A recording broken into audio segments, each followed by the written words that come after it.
আমরা চাচ্ছিলাম কোনটা যে ওরা যদি হামলা করে আসতে চায় তাহলে আমরা ট্যাকল দেওয়ার জন্য আমরা প্রস্তুত আছি। এটা কেন করতে চাইলেন আপনি? দেশের জন্য করলাম।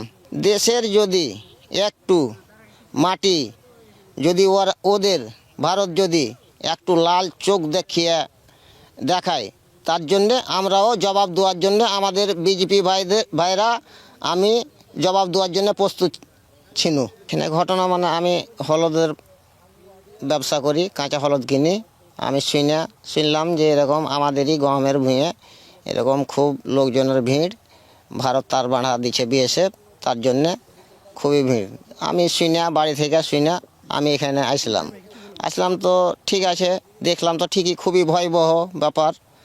এবার ওরা তখন মোর্চা খুঁড়তে লাগলো ভারত। আমাদের বাংলাদেশের ভাইরা বিজেপি ভাইরা আমাকে বললে যে দু তিনটা কুদুল আনার ব্যবস্থা নাও, গ্রামে ফোন দিয়ে আনাও।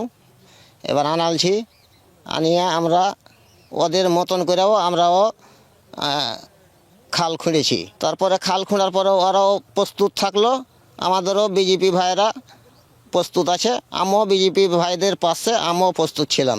ওরা সঠিক কাজ করেনি।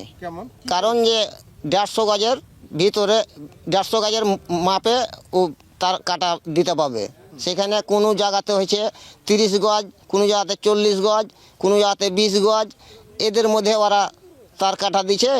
এই জন্যে ভারত, এই জন্যে আমরা বাধা দেওয়ার জন্য প্রস্তুত আছি। এখন কি অবস্থা বলেন তো?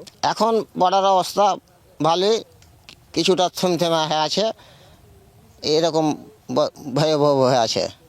ওরা যদি তার কাটা দেয় তবে আমাদের এলাকাবাসী আমরা বাধা জানতে পারলে আমরা বাধা দিতে আমরা প্রস্তুত আসব। প্রয়োজনে আমাদের দেশের জন্য জীবন দিতে আমি প্রস্তুত আছি, দেশ রক্ষা করার জন্যে। আপনার আব্বার নাম কি? আমার আব্বার নাম কয়সুদ্দিন মিতু। ঠিকানা কোনটা? কালীগঞ্জ, মালপাড়া।